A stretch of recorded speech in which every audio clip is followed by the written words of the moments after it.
Buenas noches, ¿me escuchan?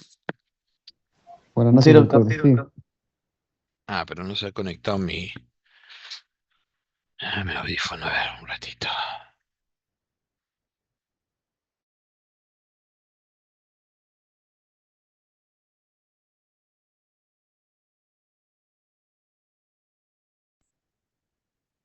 Hola, hola, hola. Ahora sí, ¿me escuchan?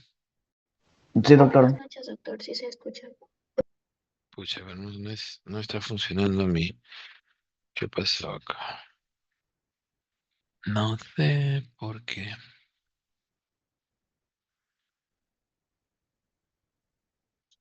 Mm, Speaker. Ah, ya. Ahora sí. Hola, hola, hola. ¿Me escuchan? Sí, doctor. Ahora sí. Ya, ahora sí está. Ya, ¿todo bien? Listo, ya, todo bien. A ver, graben. Creo que alguien tiene que grabar, ¿no es cierto? Delegado.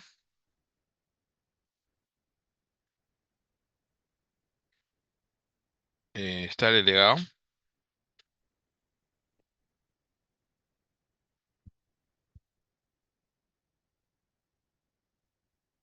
Lucas, ¿no está?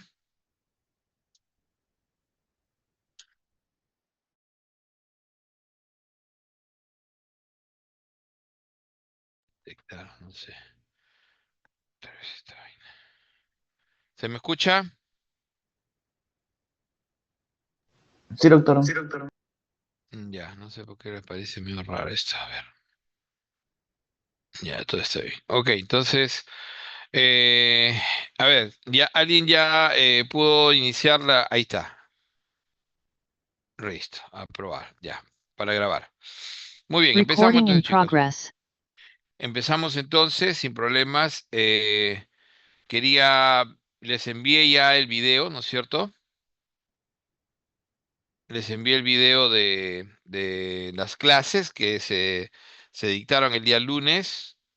Yo sé que son varias, pero les aconsejo verlas, sobre todo centrarse en los mecanismos de acción. Vamos a hablar ahorita un poco de la aplicación de ellos y de fármacos antirreumáticos, ¿ya? Esta parte es importante, es un poco extensa a veces, pero es lo que más van a utilizar, ¿no? La antiinflamación, los antihistamínicos y los antibióticos son las tres drogas que más se utilizan en el mundo, ¿no? O sea, digamos como el día a día. Incluso la mayoría de ellas se puede comprar a través de un sistema que se llama OTC. Este sistema OTC es de venta libre, ¿ya? Ese término tienen que conocerlo, ¿ya? Es el sistema de venta libre que tienen los fármacos. ¿Y por qué puede haber venta libre de un fármaco? Porque su uso puede estar, digamos que su toxicidad, ¿no? No es tan alta, no es tan grave, no cobra la vida de un paciente, pero y su uso puede ser, ¿no? Puede ser requerido para cualquier em, problema cotidiano, como puede ser un proceso respiratorio alto, gripal, una diarrea, un dolor, ¿no? Algo que se pueda automedicar. Recuerden ustedes que la automedicación es además de una técnica, es una técnica de atención, además de eso es un derecho. O sea, las personas tienen derecho a saber automedicarse. Y en países civilizados, y siempre digo eso porque el nuestro no es civilizado en salud, en países civilizados donde la salud es un derecho y la salud es tomada en serio, todo el mundo aprende a automedicarse desde la infancia. Entonces, ¿no? Lo que estamos haciendo ahora nosotros se los enseñan. Les enseñan qué son los antiinflamatorios, qué son los antihistamínicos, incluso qué son los antibióticos para que no abusen de ellos. Obviamente no son del vivienda libre un antibiótico, pero sí tienen que conocer. Y conocen, ¿no? Las medidas básicas de ¿cómo se llama? Las medidas básicas de atención primaria, las medidas básicas de salvataje para salvar una persona, ¿no? Hacen lo que se llama el curso de salvacorazones, y tienen idea específicamente, incluso de drogas, como por ejemplo la epinefrina, ¿no? Que se utiliza para salvar la vida de una persona que tenga anafilaxia, se vende como un lapicero y se llama EpiPen. Es muy caro, porque esto lo compró un tigre que supo hacer negocio, se lo compró a los inventores y tiene la patente y es caro, caro, ¿no? Cuesta como $700 comprar un lapicero de estos, pero estos autoaplicadores de adrenalina salvan la vida de personas que sufren anafilaxia y angioedema, ¿ya? Algo que creo que no hemos revisado todavía, ¿no es cierto? Creo que lo revisamos en el siguiente, en fármaco, este es fármaco 1 recién, pues, el fármaco 2. Entonces, el EpiPen. Entonces, esto es algo que tenemos, por eso le decía que quería hacerles un resumen acá. Y existe una serie de drogas, por ejemplo, que son muy abusadas en su uso y muy utilizadas en nuestro medio. Entonces, vamos a hablar de los antiinflamatorios no esteroideos. ¿Por qué es importante los AINES? Después al final vamos a ver que los antiinflamatorios no esteroideos, recordar que el cortisol, o sea, los corticoides, que lo vamos a ver en el siguiente capítulo, son básicamente el de producción eh, interna. ¿Dónde se produce el cortisol? A ver, ¿tienen que En hablarme la, o termino en la la clase? ¿Ah? glándula en la glándula suprarrenal. Así es, en la glándula suprarrenal, ¿a qué nivel? Glomerular, Zona fascicular. fascicular, fascicular. Entonces, el cortisol, ¿cuál es su regulador en la hipófisis? La corticotropina, ¿no? La ACTH. Es todo un sistema de feedback. ¿Y cuál es la importancia del cortisol? El cortisol es el antiinflamatorio natural. Este es el antiinflamatorio natural. Es una hormona de estrés crónico. ¿Por qué? Porque el cortisol actúa inhibiendo la fosfolipasa 2, ¿no es cierto? Pero al mismo tiempo actúa sobre la interleuquina 2, disminuyendo la producción de linfocitos. Por lo tanto, además, ¿no?, de la fosfolipasa 2, además ¿cómo se llama?, de ser antiinflamatorio, va a ser inmunosupresor. Entonces, tiene muchas mayores acciones. Entonces, obviamente, no podemos utilizar un cortisol para efectos antiinflamatorios adicionales. Se ve en la lógica, ¿no es cierto? Yo no podría darle a una persona un corticoide y lo hacen, ¿ah? O sea, una de las grandes, disculpen que lo diga así, estupideces que hacen nuestros médicos en general, acaban de mandar a la cárcel a uno de ellos en Iquitos, es precisamente por su mala formación, utilizan corticoides, por ejemplo, para un dolor de garganta, y ustedes van a ver que hay personas que reciben inyecciones de dexametasona, ¿no? Para dolores de garganta, para dolores de espalda, etcétera, ¿no? Que obviamente va a ser efectivo, pero que va a producir bloqueo de la interleuquina 2, va a producir inmunosupresión, va a producir supresión del osteoblasto. ¿Y qué va a pasar si yo suprimo la acción del osteoblasto? ¿Qué voy a generar? ¿Qué enfermedad genero? Osteoporosis, descalcificación. Exacto, exacto, muy bien. Voy a generar osteoporosis, por ejemplo. Y además de eso porque el cortisol tiene actividad mineralocorticoide. ¿Qué significa eso? Existe otra hormona que se libera en la glándula suprarrenal, que regula el agua y el sodio. ¿Cómo se llama?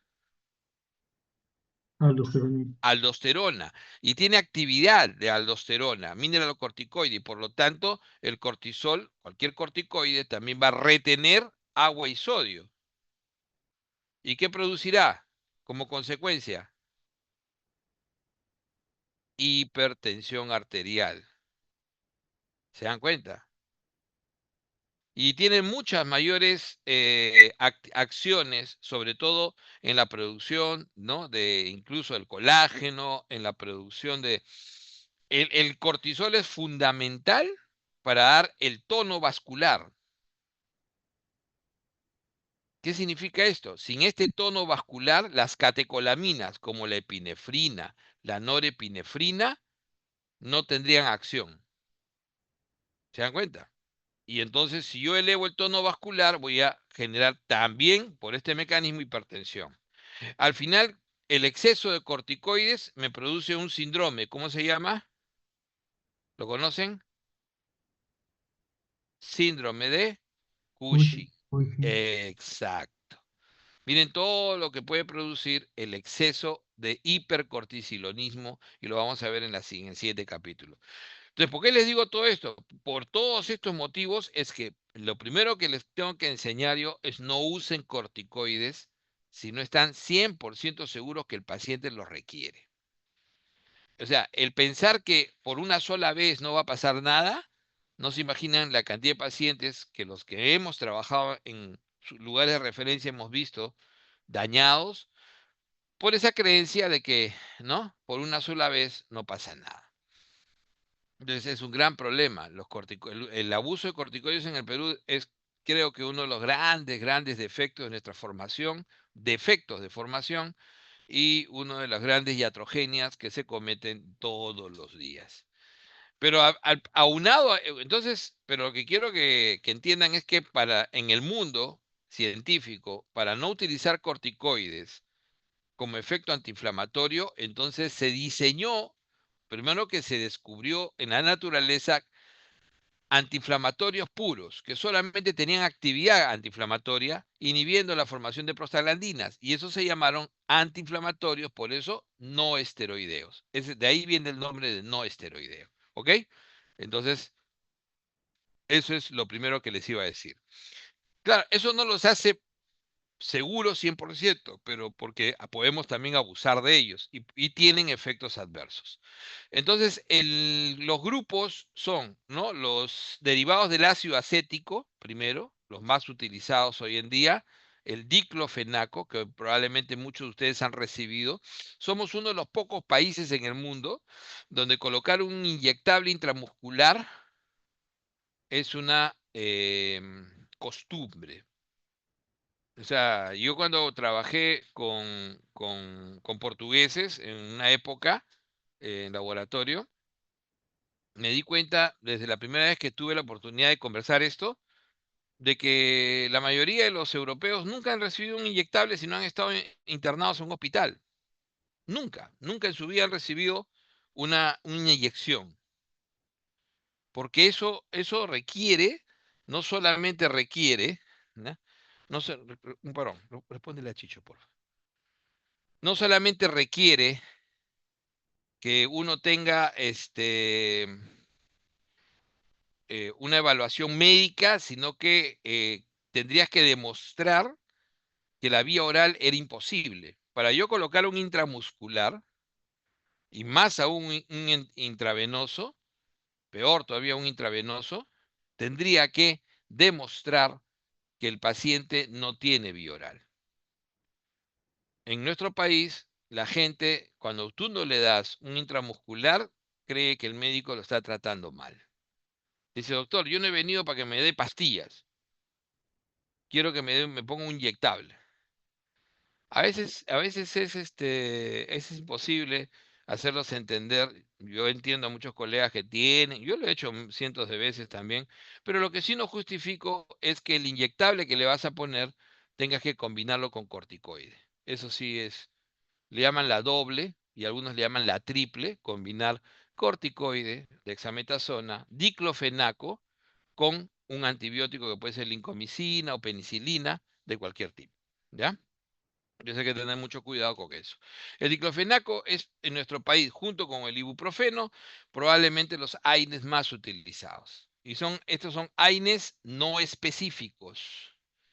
¿Qué significa eso? Que inhiben tanto la COX-1 como la COX-2, ¿no es cierto?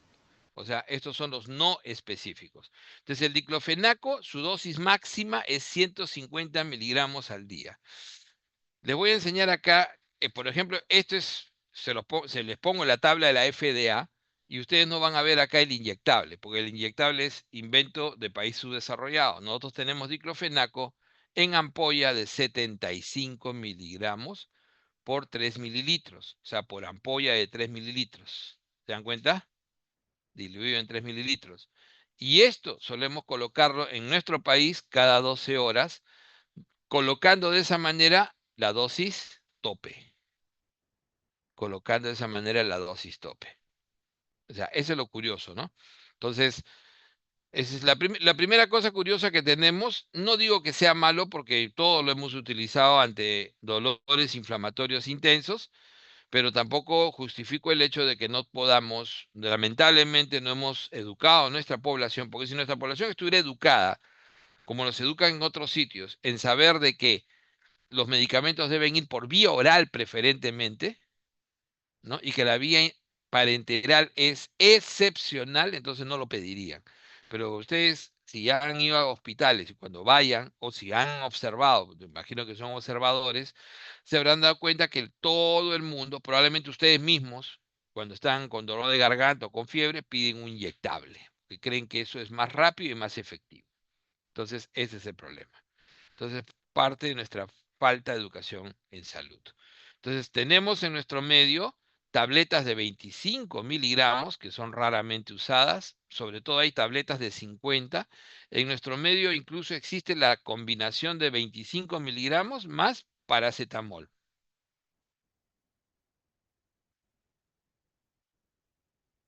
Pero esto ya cada vez está, creo que se retiró, volvió, se está retirando porque es una combinación que no está, no tiene estudio de sustento, ¿no? Pero se vende incluso 50 miligramos con paracetamol. Desde diclofenaco es un buen antiinflamatorio. Nuestro medio es de OTC. En nuestros medios se permite la venta libre. Acá no. En Estados Unidos sí no es de venta libre. ¿Ok? La dosis máxima ya en estados más críticos de inflamación puede ser 200 miligramos y en Canadá, como ven ustedes, es 100. Sin embargo, nosotros en una sola ya pusimos 75. Muy bien. Estos de acá no son de uso en el país. La indometacina, excelente, excelente antiinflamatorio. Un antiinflamatorio que tiene efectos adversos a veces un poco importantes, produce un poquito más de gastritis y molestias gastrointestinales que el diclofenaco, pero tiene una ventaja la indometacina. La indometacina, además de actuar como antiinflamatorio, tiene una actividad disminuyendo, o sea, ¿no? La producción, ¿no? Del factor quimiotáctico en neutrófilos. Disminuye el factor quimiotáctico en neutrófilos. Y alguien me dirá, doctor, ¿y eso a mí qué me importa? Bueno, es importante, porque nos lo dice acá, ¿no? Dice tratamiento de gota, sí lo dice. ¿Por qué es tan importante en el tratamiento de gota? Porque precisamente en la gota los macrófagos migran tremendamente para fagocitar, ¿qué cosa? Los cristales de ácido úrico, que en realidad son cristales de urato monosódico. Vienen en la forma de urato monosódico.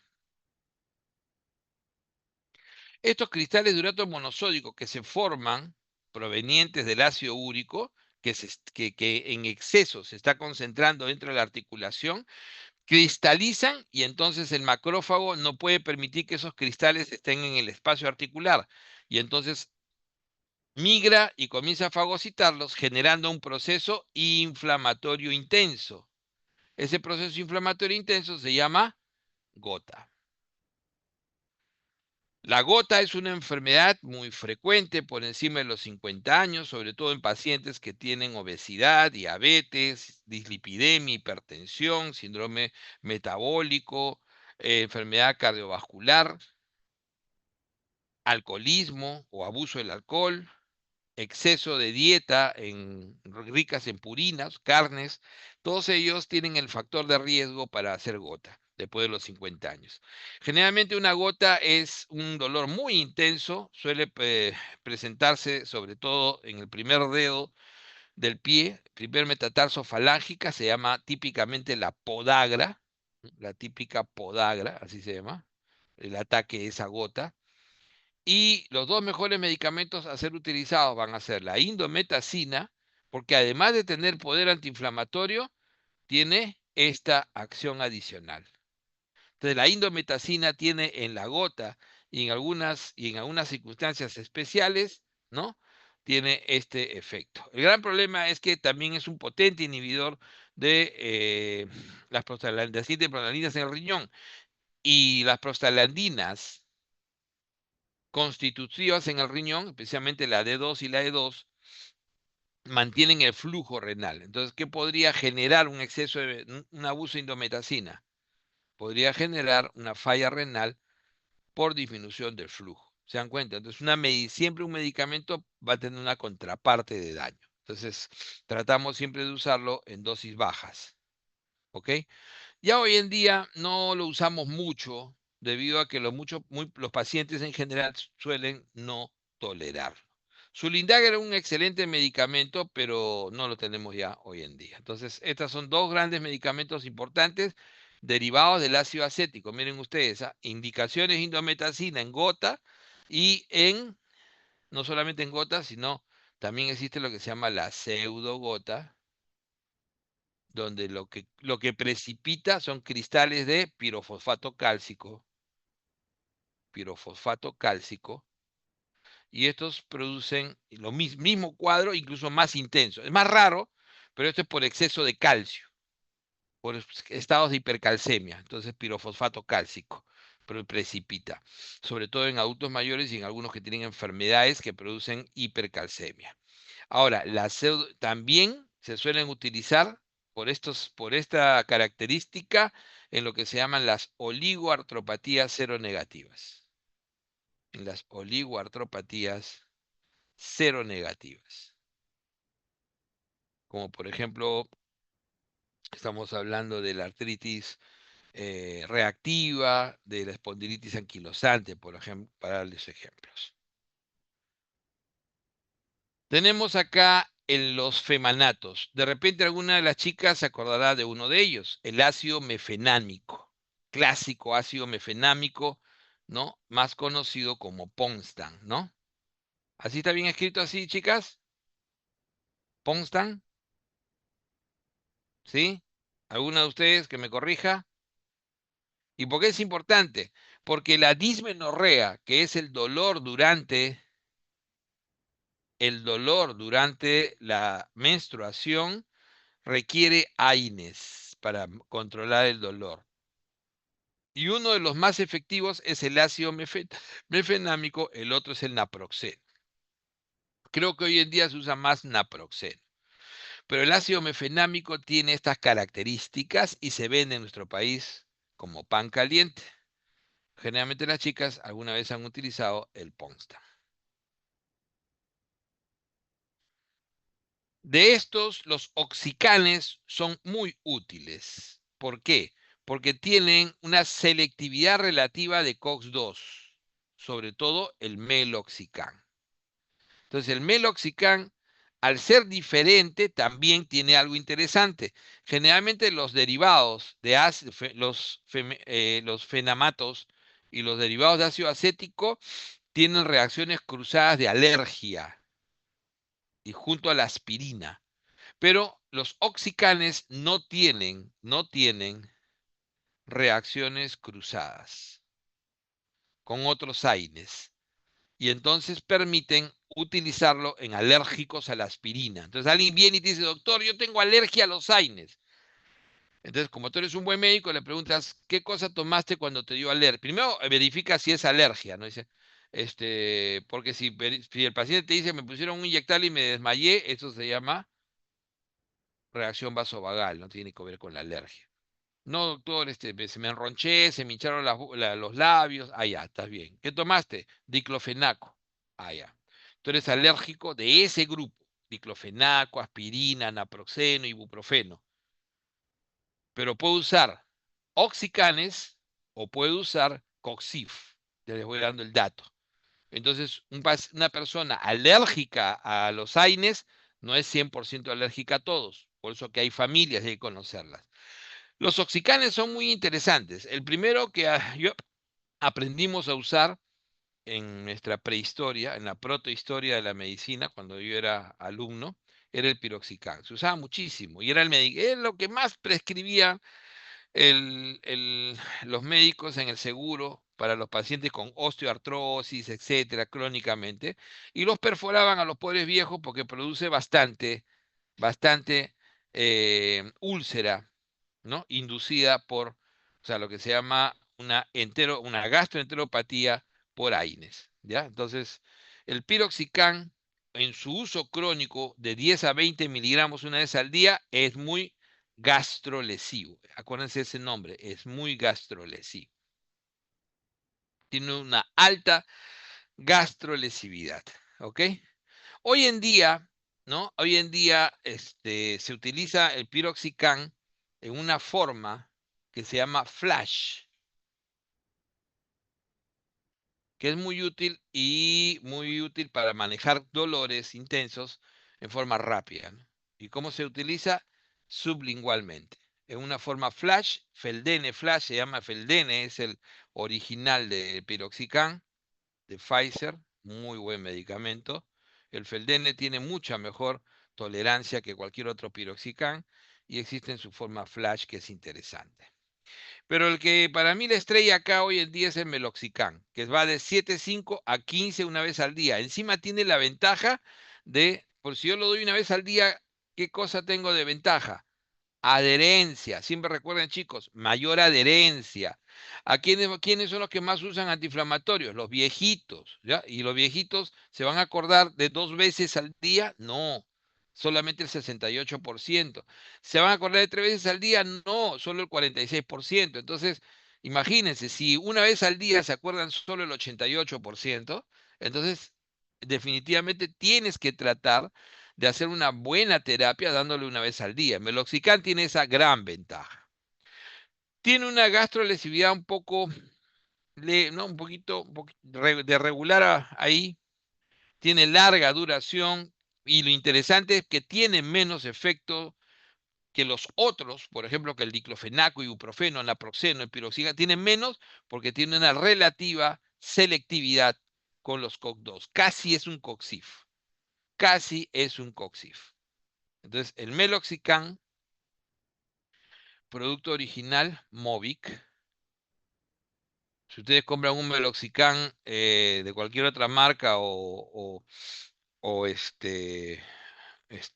genérico, que no sirve para nada, les va a costar pues, 2 soles, una tira de 5, de 10. El Movic les va a costar 7, 8 soles por tableta. Esa marcada diferencia sí tiene una marcada diferencia en el efecto. Pero bueno, puedes tomarte un par de Movic si eres joven. Eso es respecto a los oxicanes. Después tenemos una familia grandota, los derivados del ácido propiónico, y acá tenemos varios interesantes. Me voy a centrar en el que es el verdadero OTC del mundo, que es el ibuprofeno. El ibuprofeno es el verdadero OTC del mundo, ¿no? Se vende como Doloral, se vende como Doloflex, etcétera. Los nombres son irrelevantes. El ibuprofeno clásico, generalmente la dosis máxima es bien alta, hasta 3.200 miligramos en estados agudos, ¿no? Hay tabletas de 400. Cuando es OTC, la tableta es 200 miligramos. La otra ventaja que tiene el ibuprofeno es que es muy bien tolerado por pediátricos. Y entonces de todos los que podemos utilizar, de lo que hemos hablado, probablemente es el que vamos a usar en pediátricos. Y existe en suspensión pediátrica, ¿no? A la dosis de 10 miligramos kilo peso. La dosis ahí sí siempre es por kilo de peso, ¿ya? Si alguna vez les enseñan un medicamento pediátrico por cucharitas, doblen la esquina y ya no vuelvan a escuchar a ese colega. Siempre las dosis deben venir por kilo de peso. Puede ser por dosis o por día. En este caso es por dosis. 10 miligramos kilo peso, dosis. Es lo que se suele utilizar en niños. Y 200 miligramos cada 8 horas, generalmente cada 6 o cada 8 horas, es la dosis inicial. Puedes dar 400 cada 4, cada 6, dependiendo de lo intenso que puede ser el dolor. ¿Se dan cuenta? Hay gente que tiene muy buena tolerancia al ibuprofeno. Hay gente que no tiene muy buena tolerancia al ibuprofeno. La mayoría lo tiene. Claro que sí. Tenemos incluso tabletas de 800 miligramos. Existe el Motrin de 600 y 800 miligramos. En nuestro país, el mejor producto se llama Motrin. Entonces puedes llegar hasta 8 por 3, 24, ¿no? Hasta 2400, que es lo que usualmente tratamos de no pasar, pero si es muy agudo, puede llegar hasta 3200 miligramos en algunos casos.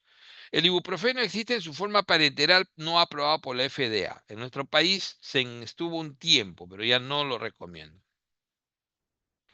Después tenemos un excelente medicamento que se llama el ketoprofeno. El ketoprofeno a los gringos no le dan mucha importancia porque es un medicamento europeo. Nosotros lo usamos mucho porque el ketoprofeno lo tenemos en forma parenteral. Es el segundo parenteral que tenemos de estos medicamentos. Y su forma parenteral viene de 100 miligramos por ampolla. ¿Por qué es útil? Porque acuérdense ustedes, no sé si algunos de ustedes habrán sufrido de cálculos renales. La litiasis renal,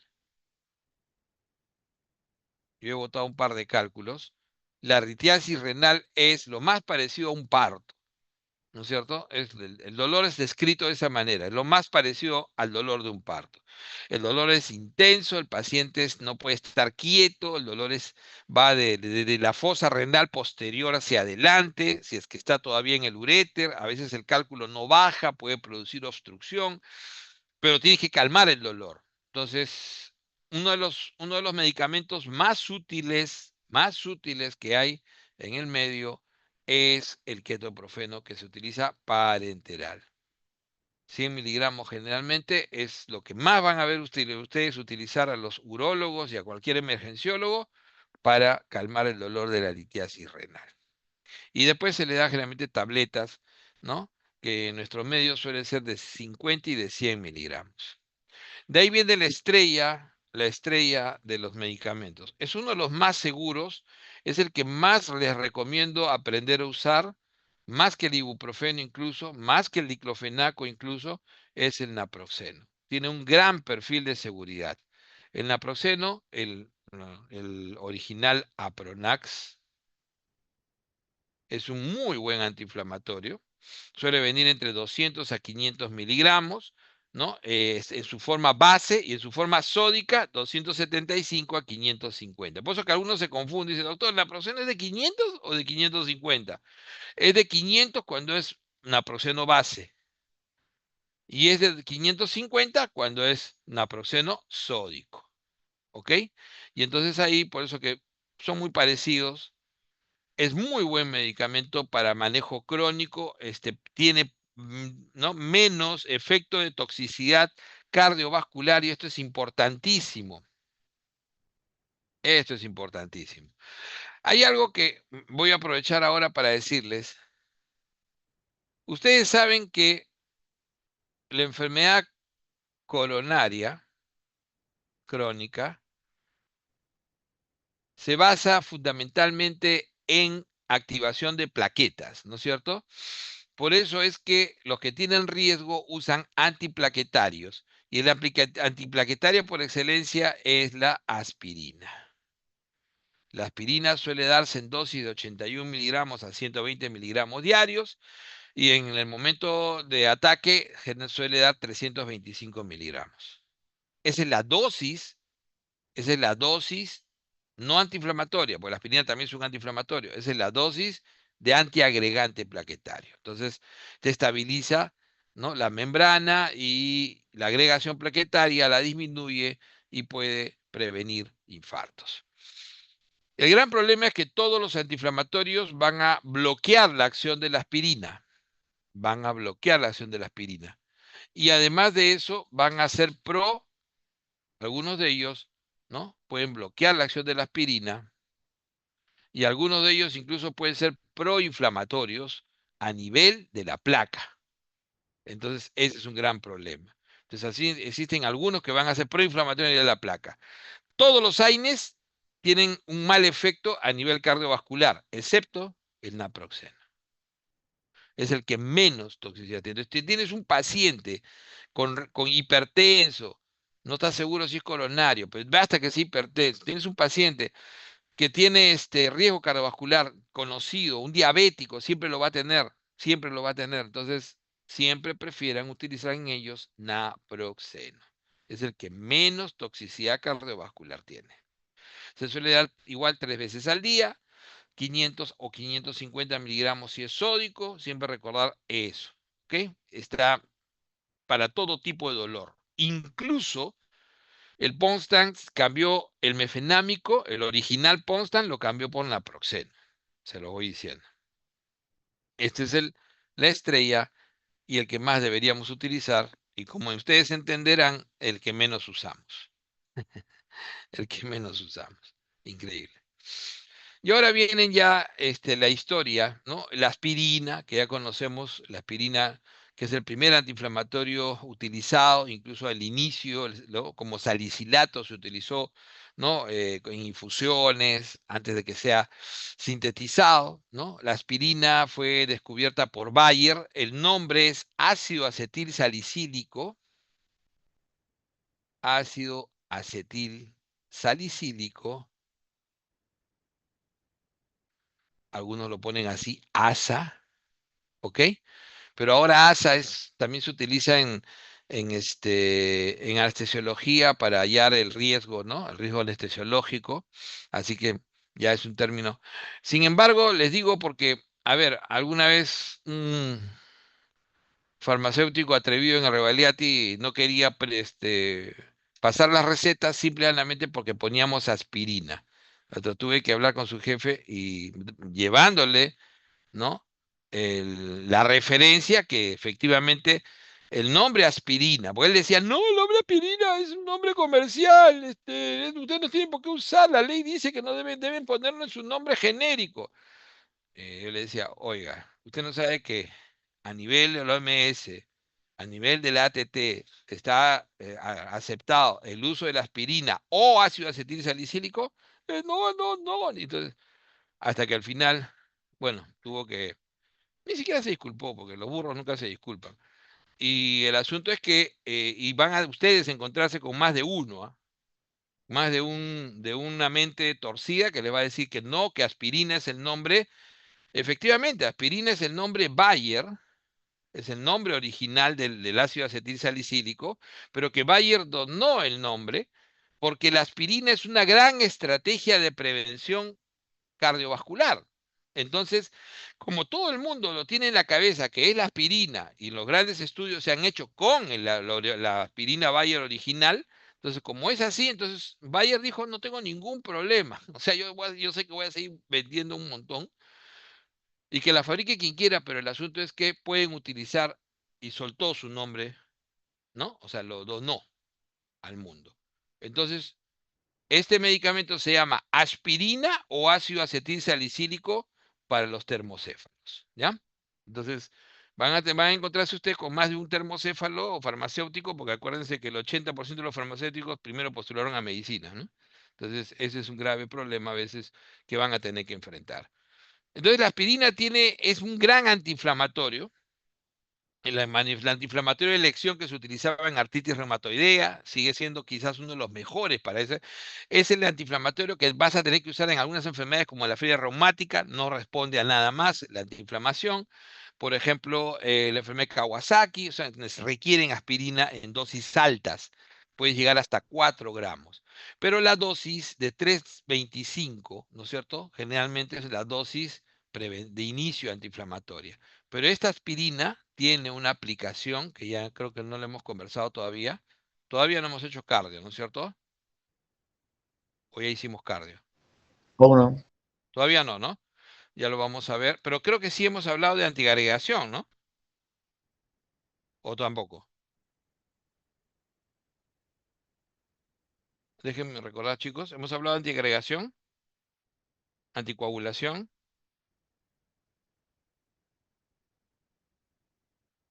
¿Recuerden? ¿Me acordar? ¿Sí? ¿No?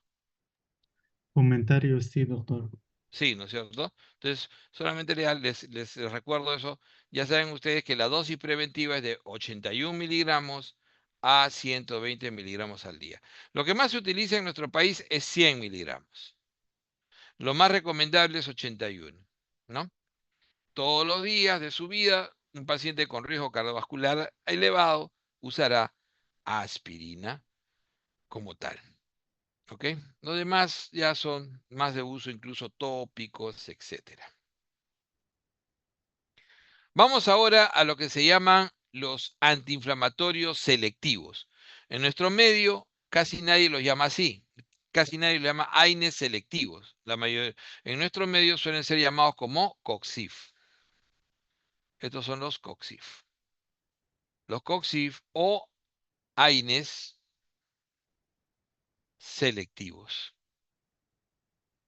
para la COX-2. ¿Ok? Como verán ustedes, tenemos básicamente en nuestro medio dos. ¿Ok? El Celecoxib, que es el aprobado por el FDA, el más utilizado en el mundo. ¿Por qué se diseñó este tipo de antiinflamatorios? Fundamentalmente por el hecho de que el mayor problema que tienen los AINES es la gastrolesividad. Existe incluso un cuadro clínico llamado gastropatía por AINES. Y entonces, cuando ustedes ven una endoscopía de un paciente con gastropatía con AINES, no se van a olvidar, parece que un gato lo hubiese arañado por todos lados, ¿no? Tiene imágenes que se llaman incluso de arañazo de gato, ¿no? Úlceras pequeñas, grandes, sangrantes, es una cosa atroz. Entonces, la gastrolesividad tiene que ver con el hecho de la pérdida y la protección, ¿no? Por el efecto antiinflamatorio, por la pérdida de las prostaglandinas constitutivas. Entonces, esta gastrolesividad dependiente de COX-1, ¿no es cierto?, es la que se evita, ¿no? Se evita con los selectividad COX-2. Entonces, fundamentalmente va a ese efecto. A evitar, sobre todo en aquellos pacientes que tienen alto riesgo de gastrolesividad. Adultos mayores, pacientes con antecedente, obviamente, de enfermedades ¿no? Gástricas, ulceropépticas, ¿no? O incluso asociados a gastrolesividad con AINES. Entonces, generalmente el COXIF está muy bien indicado ahí. ¿Cuál es el mayor problema de los COXIF? El mayor problema COXIF, bueno, que no tiene actividad plaquetaria, es el riesgo cardiovascular y el riesgo renal. Entonces, definitivamente incrementa más el riesgo cardiovascular que lo que los AINES comunes. Tiene mucho mayor riesgo cardiovascular. Es más, uno de los primeros COXIF que se lanzaron al mercado con bombos y platillos, una impresionante parece que, y después se descubrió de que ese lanzamiento fue así, porque hasta que no se descubrió que ese medicamento incrementaba mucho la muerte por riesgo cardiovascular, fue retirado en el mundo después de algunos años. Pero eso es básicamente motivo de toda una lectura que les recomiendo alguna vez, cómo la industria engañó al mundo lanzando un medicamento que ya sabían que iba a tener un riesgo cardiovascular elevado, pero tenían que recuperar su inversión. Entonces hay que tener mucho cuidado con eso, ¿ok? Entonces los COXIF tienen una mala historia por eso, por el primero que se lanzó, más o menos fue en los años 98, y que terminó siendo retirado 4 años o 6 años después. Entonces, hoy en día, con mucho cuidado, la FDA tiene básicamente el Celecoxib, que suele ser 100 a 200 miligramos al día, 200 miligramos al día o 100 cada 12, es la manera de darlo, o tope 400 miligramos al día. Muy buen medicamento, muy poco usado en nuestro país. ¿Por qué? Porque en nuestro país solemos utilizar más el etoricoxib, ¿no? El etoricoxib, nombre comercial conocido en el Perú, Arcoxia. no aprobado por la FDA. ¿Por qué? No porque sea malo, sino porque los norteamericanos no te aprueban dos fármacos de la misma familia si tienen el mismo perfil. Entonces, tendrías que demostrar que tiene una ventaja adicional, básicamente, para poder utilizarlo. Entonces, no está aprobado en Estados Unidos, pero nosotros lo tenemos. 30 a 60 miligramos al día es lo que menos usa. En nuestro medio que tenemos, la mayoría usa 90 miligramos al día, en una sola dosis. Y la dosis tope es 120 miligramos. Les voy a ser franco que yo he usado muchísimo este medicamento de mis pacientes y a mí mismo es muy útil. Incluso durante la pandemia lo he usado bastante. La Arcoxia tiene la ventaja de no producir, no incrementar mucho el riesgo cardiovascular, no está muy demostrado, o sea, ya hay algunos estudios que han comenzado a publicarse, pero sin embargo hay que tener mucho cuidado y no abusar de ellos. Los COXIFs tienen la ventaja de pueden ser utilizados en forma crónica. Cuando tú quieres manejar dolor crónico, tienes pocas alternativas. El gran problema de manejar dolor crónico va a depender de la intensidad del dolor. Si es un dolor leve, pues podrías, ¿no?, probablemente utilizar paracetamol, pero hoy en día el paracetamol, que es el acetaminofén, no se recomienda más de 3 semanas. No se recomienda más de 3 semanas. ¿Por qué? Porque tiende a producir daño hepático. Entonces, hoy en día el dolor crónico, uno recomienda usar AINES comunes, o sea, AINES no selectivos, ¿no? No selectivos, AINES comunes como el ibuprofeno, diclofenac o naproxeno, con inhibidores de bomba de protones. Y uno diría, doctor, ¿por qué le da inhibidor? Para evitar la gastrolesividad. Miren esta combinación, se vende incluso en Europa ya combinado. O sea, hay muchos medicamentos, muchos países donde tienen, por ejemplo, ibuprofeno combinado con omeprazol, con lansoprazol, ¿no? A pesar de que ambos tienen su perfil de daño, ¿eh? Pero sin embargo a esas dosis bajas y para uso crónico es preferible a usar Coxif. Primero por el alto costo. Los Coxif tienen un mayor costo. De hecho que el costo es mucho mayor comparado con esta combinación. ¿No es cierto? Y lo segundo es fundamentalmente el hecho, ¿no?, de que esta combinación tiene menos riesgo cardiovascular de lo que se suele recomendar. Pero eso, como le digo, hoy en día ha caído, no es tan real. En realidad no lo tenemos en petitorio los COXIF, o sea, ni en el CIS, ni en E-Salud, básicamente por un exceso de cuidado, pero por costos sobre todo por costos. Y porque esta es la alternativa. Esta es la alternativa para un dolor crónico. ¿Cuál es la otra alternativa para el dolor crónico?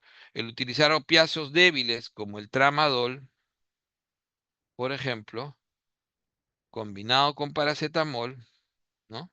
Acetaminofén con paracetamol o la codeína. Y ahí viene el gran problema en Estados Unidos. Los gringos que nunca pueden dejar de controlar el dolor, lo cual es bueno en su formación. Nosotros a veces dejamos que nuestro paciente siga muriéndose de dolor. Ellos no pueden porque al final, aparte de que tienen un sistema muy fuerte donde el paciente puede ir y quejarse rápidamente y va a ser escuchado. Entonces, lo que ha generado en Estados Unidos el gran problema es la cantidad de codeína que prescriben y que no deja de ser adictivo. Es un opiáceo débil, pero es adictivo. Muchos de estos pacientes con codeína después han pasado ¿no?, a utilizar otras drogas, como puede ser, por ejemplo, hoy en día la peor de todas, el fentanilo.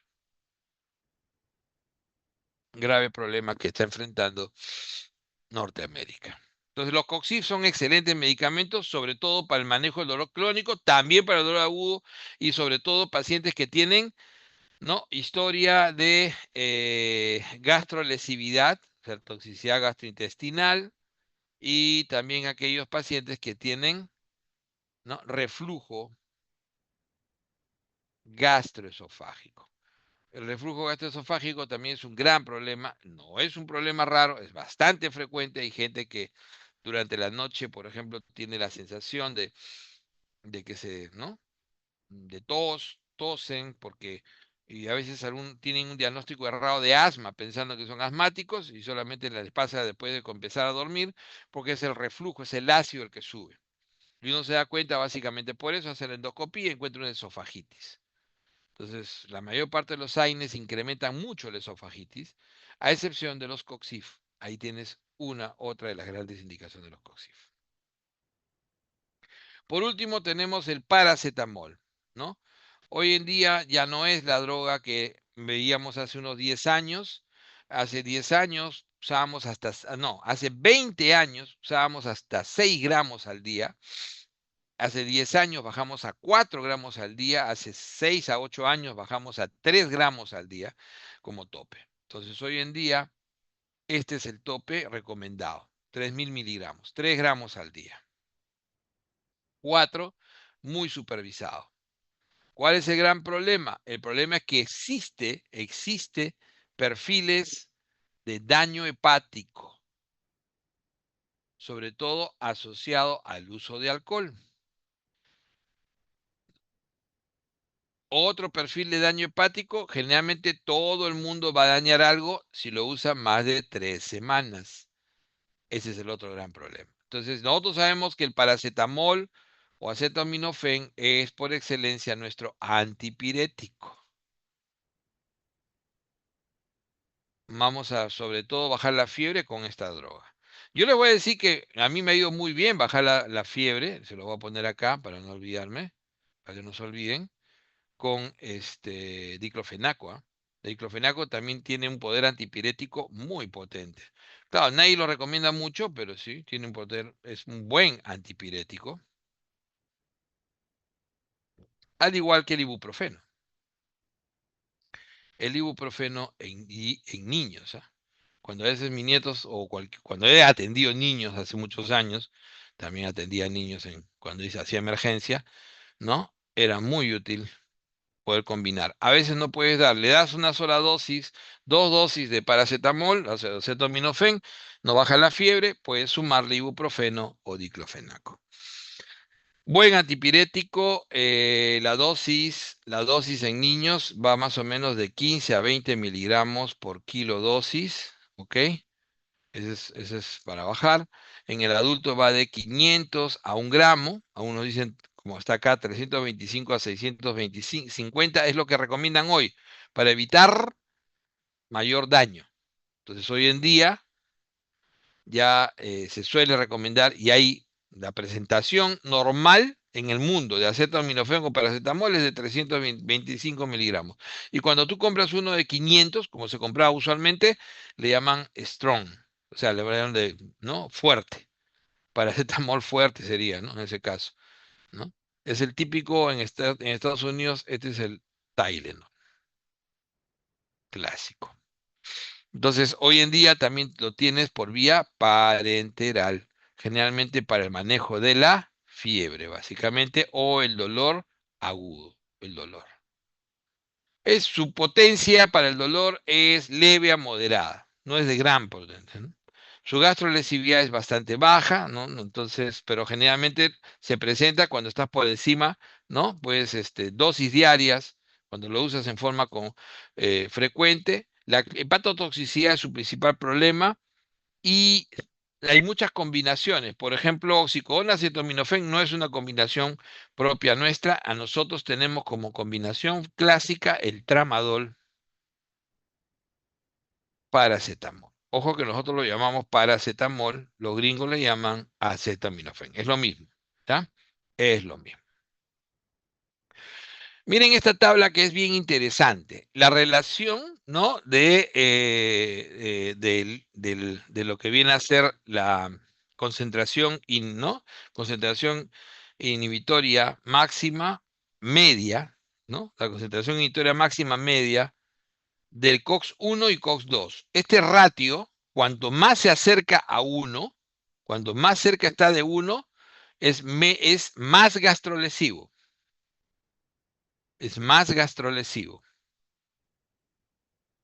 Y cuanto más se aleja, o sea, mayores de 1, es menos gastrolesivo. Vean ustedes el ibuprofeno, ¿no? Se acerca, está más o menos. Miren que el naproxeno se acerca mucho más. El acetaminofén ya se va para el otro lado, por eso es que es menos gastrolesivo. Y así, miren, en Veloxicam se va hasta 18. El Celecoxib se va hasta 30. Por ahí creo que vi alguna vez del Heterocoxib se iba casi a 100. Este fue el que se retiró. El Rofecoxib es el retirado por incremento de la muerte, ni siquiera riesgo, sino la muerte de cardiovascular. O sea, este laboratorio que tuvo que pagar miles de millones de dólares después de un gran juicio, porque se descubrió, ¿no? Porque al final todo se sabe siempre. Creo que fue Wikileaks la que descubrió esos documentos, ¿no? La primera vez, donde se descubrió que este laboratorio, que si no mal recuerdo, creo que es, no estoy muy seguro si fue Pfizer o fue Coxif o fue Grunenthal, no me acuerdo, pero que se descubrió que habían ocultado, esto es gravísimo, ocultado resultados que demostraban previamente a su lanzamiento que podía ser incrementar el riesgo cardiovascular. Lo ocultaron.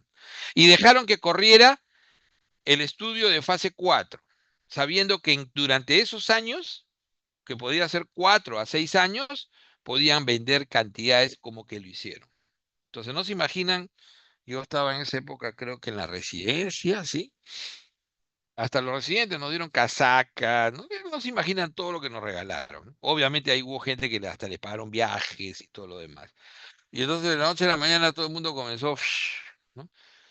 No prescribí una sola vez en mi vida Rofecoxib, por diferentes motivos, sobre todo porque yo tengo la formación ya de hace mucho tiempo de no usar lo último necesariamente, salvo que no tengas opción.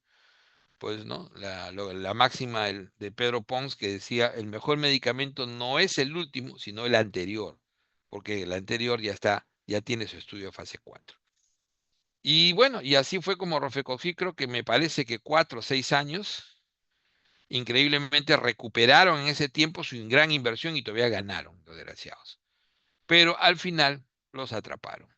Bueno, estos nunca van a la cárcel, solamente pagan, pero pagaron miles de millones como compensación por esto, por el uso de Rofecoxib. Entonces, pero miren cuál es ¿no? Se alejaba muchísimo. Sin embargo, esto parece que influía interesantemente en darle mayor riesgo cardiovascular. Entonces, interesante tabla, muy bonita. Y las vías medias, ¿no? Las vías medias. Por eso Meloxicam me gusta mucho. Y esto acá, algunos síndromes renales. Los AINES, siempre nos olvidamos del riñón. Sin embargo, la gente a veces usa AINES en forma indiscriminada. Los AINES pueden producir desde injuria renal aguda, ¿no? ¿Por qué? ¿No? Va a terminar mediado hemodinámicamente, produce prácticamente un perrenal que termina produciendo una necrosis tubular aguda. ¿Por qué? Por disminución del flujo. Recordando que el flujo de nuestro querido glomérulo, ¿no es cierto? Nuestro querido glomérulo, su flujo está regulado fundamentalmente, ¿no? Por ¿cómo se llama? La prostaglandina E2 y D2, ¿no? El flujo, se incrementa el flujo y lo disminuye, ¿no? La ECA, ¿no? Entonces hay que tener en cuenta eso. La angiotensina 2. Angiotensina 2 lo disminuye y lo incrementa la prostaglandina, sobre todo la D2 y la E2. Entonces, al bloquear esta prostaglandina, ¿no? Disminuimos el flujo, causamos vasoconstricción y esto produce falla renal aguda. Puede generar nefritis intersticial aguda. Esta es una reacción de hipersensibilidad tipo 4. Puede producir síndrome nefrótico por cambios mínimos. Puede producir hiponatremia. Miren todos los trastornos que pueden producir los AINES, tanto en su uso agudo como en su uso crónico. Lo más frecuente es, como le digo, la nefritis intersticial aguda, digamos, el nefrótico y la hiponatremia suele producirse en algunos pacientes. Veamos ahora, no es un resumen, pero los antihistamínicos, ustedes lo van a utilizar. Los antihistamínicos fundamentalmente lo van a utilizar, ¿no?, en reacciones de hipersensibilidad tipo 1. Recuerden que la reacción de hipersensibilidad tipo 1 está mediada por IgE, mediado que al final, ¿no?, tiene un receptor en el mastocito y este mastocito libera la histamina. Estas reacciones de hipersensibilidad pueden ir desde una simple urticaria hasta la angioedema y hasta la anafilaxia. Es obvio que en la reacción de hipersensibilidad, cuando tienes la reacción urticariforme, el angioedema que todavía no produce obstrucción de vía aérea, o sea, el angioedema leve todavía. Cuando este angioedema ya produce obstrucción aérea moderado a severo, ya la cosa cambia un poco. Y cuando llega a anafilaxia, donde el paciente puede tener ya broncoespasmo, puede tener hipotensión severa, riesgo de vida, pues la medicación cambiará. Entonces, hasta aquí el antihistamínico es útil. Hasta aquí es útil. Cuando ya el angioedema, que sigue presentando urticaria al mismo tiempo, ya es moderado a severo porque hay compromiso de vía aérea, la recomendación ya es epinefrina. Obviamente que también le vas a dar en paralelo los antihistamínicos, ¿eh? Y cuando ya el paciente venga a anafilaxia, no hay duda, lo único que le va a salvar la vida es la epinefrina. Pero obviamente que en la mayoría de los casos son urticarias, etcétera, reacciones de hipersensibilidad. Pero las reacciones de hipersensibilidad no solamente van a piel, ¿ah? Las reacciones de hipersensibilidad están relacionadas con el asma. Bueno, acá no va a salir el asma, pero están relacionadas con la rinitis alérgica. Están relacionados con todos los problemas alérgicos en general. Todas las alergias, por ejemplo, una dermatitis de contacto alérgica, su tratamiento es corticoide tópico, pero el prurito va a disminuir con antihistamínicos. Entonces los antihistamínicos se convierten en medicamentos de gran uso por eso. Los de primera generación son más rápidos en actuar, pero también producen mayor sueño. Pero no solamente mayor sueño que producen también síntomas gastrointestinales. Pueden producir en niños dolor abdominal cólico, pueden producir vómitos, diarrea. Entonces hay que tener en cuenta eso. La difenhidramina, que ha vuelto a ingresar al país por suerte, porque este para mí es el mejor, es el más seguro. Es el que usan los gringos, es el clásico, ¿no? El clásico Benadryl, que, que cuando entró el gobierno militar de Velasco se retiró del país, absurdamente, así sufre esta población, y ha regresado después de casi 50 años, ¿no? El Benadryl, la difenhidramina es muy buen medicamento, es mucho mejor que la clofeniramina, que es básicamente de origen europeo. Es bueno también. La ventaja que tiene este de acá es que lo tenemos en forma para parenteral. Parenteral. La dosis 4 miligramos por vía oral, la dosis parenteral es 10 miligramos. La dosis feniramina es 25 a 50 miligramos cada 4, cada 6 horas. No se recomienda nunca ninguno de primera generación como un tratamiento de mediano, ni siquiera de mediano plazo, sino es en el momento que presentas el problema. Si tú tienes ya un problema de rinitis alérgica, un problema, ¿no?, de una alergia alimentaria, etcétera, que requieres tratamiento de 1 a 2 semanas, incluso más. Incluso recuerden que los antihistamínicos se pueden utilizar en la tos residual que queda después de un proceso gripal, porque es el origen alérgico. Entonces va a ser de mucha utilidad. Entonces ya entras a la cetiricina, la levocetiricina, ¿ok? La desloratadina, ¿no? La, la, la loratadina y la fexofenadina. Vamos a hablar un poquito de ellos. La cetiricina es el medicamento original del cual se hizo una derivación, digamos, levo. Este es un Me Too. O sea, yo lo considero, es un buen medicamento también la levo, pero me gusta más la cetiricina. O sea, para mí es más costo, básicamente. Pero son dos buenos, funcionan muy bien. Igual, la loratadina, y se hizo un Me Too, que es la desloratadina. De hecho, obviamente, este paga más, pues, ¿no? Y la fexofenadina es famoso, es el Alegra. ¿Y por qué es famoso? Porque la fexofenadina provino de un proceso de investigación interesante. En los años 80 apareció una de las primeras de segunda generación, quizás la primera.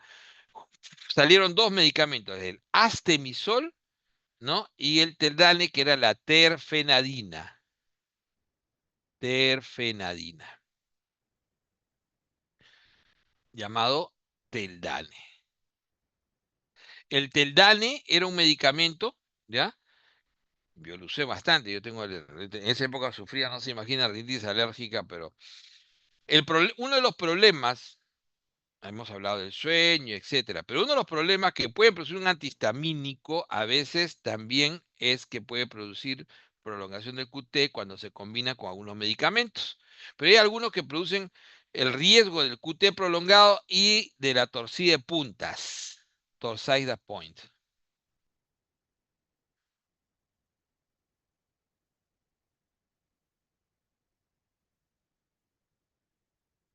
La torcida de puntas o torsades point, como se suele llamar, es una arritmia ventricular maligna. Es una arritmia ventricular maligna. El paciente muere, llega en paro, pero en paro cardiorrespiratorio por arritmia ventricular. Entonces, se comenzaron a reportar, primero con astemisol, se retiró al toque, y a veces pero el más utilizado en el mundo, de lejos, era la terfenadina. Entonces la terfenadina comenzó a producir muertes y fue retirado, si mal no recuerdo, en el año 99, por ahí. 98, 99, fue retirado. Después, este entró más o menos en el año 84, por ahí. Entonces, ya había salido cetiricina, ya había salido loratadina, así que no había, digamos, mucho escándalo en ese sentido. Había opciones, pero la terfenadina, cuando los investigadores de terfenadina se dieron cuenta, dijeron, un momentito, terfenadina tiene hemos hablado de eso, dos metabolitos activos. ¿Cómo se producen los metabolitos activos? A ver quién me responde. Primero o segundo paso.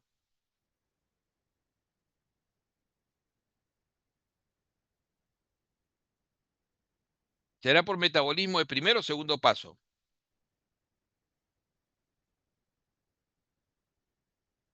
Delegado o quien sea. Chicos, láncense. ¿Qué creen? Yo les he dicho, cuando hicimos fármaco inicial,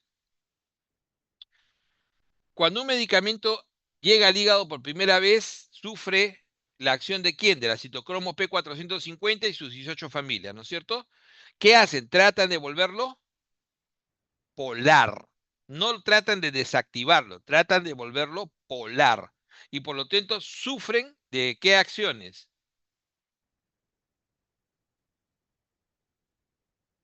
¿Qué tipo de reacciones químicas? ¿Ah? Hidrólisis. ¿Cuál? ¿No te escuché bien? Hidrólisis.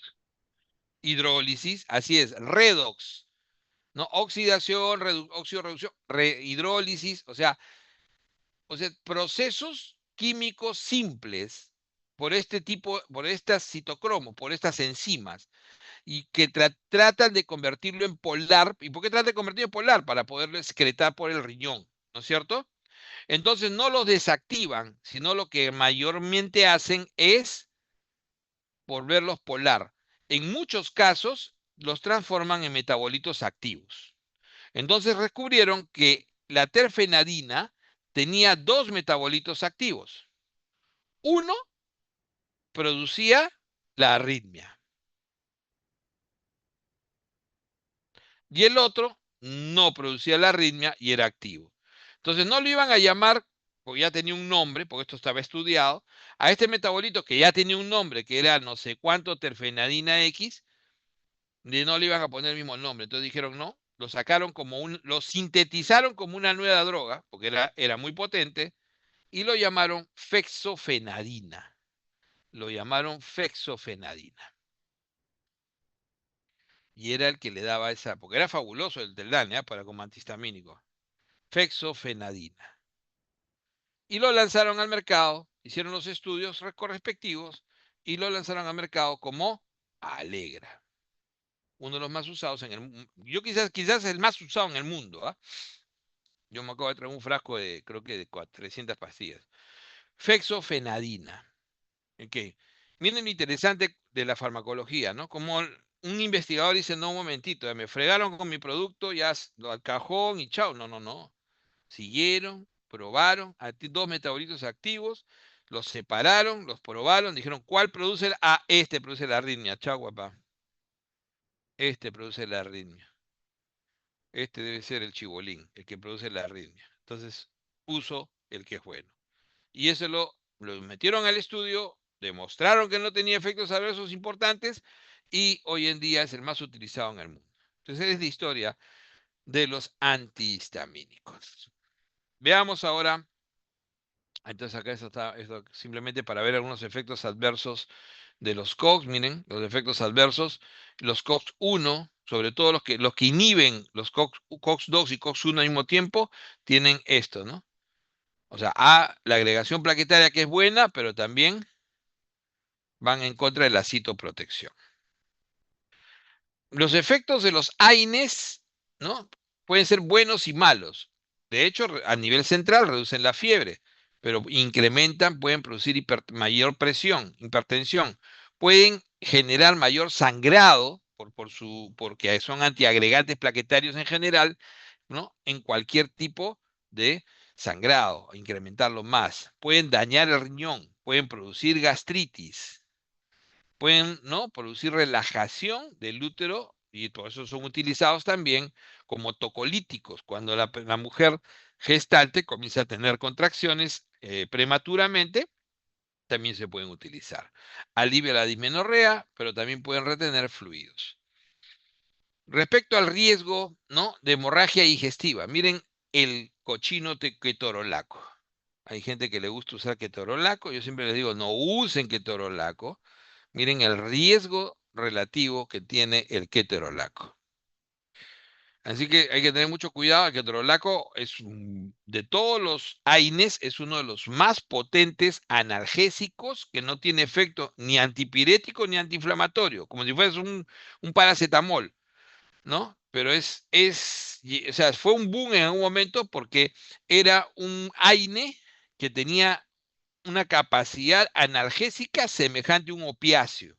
Miren, semejante a un opiáceo. Y comenzó a usarlo sobre todo los anestesiólogos, que son los que más manejan dolor. Y comenzaron a tener cantidad de pacientes con hemorragia digestiva. Entonces, el ketorolaco en algunos países ya no se usa, en nuestro país es abusado. Yo lo he visto abusar mucho el ketorolaco. Hay que tener mucho cuidado con el ketorolaco. Miren, ¿se acuerdan que le decía que el piroxicam daban a pastos y los viejitos andaban sangrando? Hoy en día la mayor utilidad de piroxicam es dosis bajas, flash. Ya no produce ese efecto. El naproxeno, si bien tiene este problema, es uno de los mejores para no dañar el riñón, pero puede ser gastrolesivo, el ketoprofeno, vean ustedes ahí.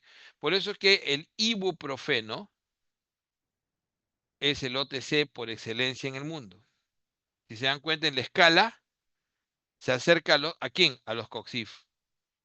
El Rofecoxib está retirado. Entonces se acerca a los COXIF. Acá no está el heterocoxib porque ya saben que generalmente va con investigación americana, no es un medicamento aprobado por FDA, ¿no? Obviamente para ver acá cómo inhiben, ¿no? Y miren los efectos de inhibir la síntesis de prostaglandinas. Entonces, si bien es cierto la prostaglandina no mantenía el flujo renal, entonces ¿cuál va a ser la consecuencia? Disminuir el flujo renal, ¿no? Puede inducir a retención de agua y sodio. Este no es un buen efecto. Tiene efecto inflamatorio, por lo tanto, conduces a la antiinflamación en el caso de utilizar un AINE, ¿no?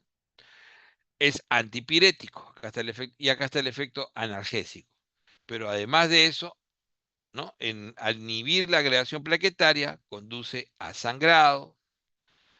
En el caso uterino, esto puede ser bueno o malo, relajación. En el caso del estómago, ¿no? Disminuye la secreción de pepsina, incrementa el ácido, los niveles de pepsina y termina produciendo irritación, a mayor acidificación, gastrolesividad. Este es uno de los principales problemas. ¿Saben ustedes que en nuestro país la principal causa de hemorragia digestiva intrahospitalaria es por AINES? Es algo que nadie está orgulloso, ¿ah? Se dice muy poco, porque somos uno de los pocos países que tienen esa característica. Pero la principal causa, cuando ustedes estén en el internado y vean a un paciente sangrar, que entró por cualquier otro problema y comienza a sangrar, tengan la seguridad de que alguien le estuvo poniendo probablemente ketorolaco o diclofenaco intramuscular. Incluso en el Ministerio de Salud se atreven a usarlo intravenoso, no siendo un fármaco diseñado para el uso intravenoso. Las reacciones alérgicas de los AINES pueden ser muy severas, ¿no? Sobre todo anafilácticas y angioedemas. Es de lo que más producen angioedemas y anafilaxis. Aquí algunas complicaciones más. Y vamos ahora sí ya para ver lo que es. Este es el tratamiento antirreumático. Simplemente para poder entender qué cosa es el manejo antirreumático, cuáles son los fármacos, la farmacología. La reumatología es una especialidad hermosa, ¿no? Yo enseño reumatología más de 30 años. La reumatología es una especialidad que se basa en la inflamación articular o de aquellas estructuras alrededor de la articulación. Solo existen algunas enfermedades en la reumatología que no atacan directamente las articulaciones, como pueden ser la fibromialgia, por ejemplo, la osteoporosis, ¿no? Y la polimialgia reumática. Son enfermedades que pertenecen a la reumatología, pero que no atacan. Todas las demás tienen compromiso articular. La enfermedad por excelencia que genera esta especialidad es la artritis reumatoide.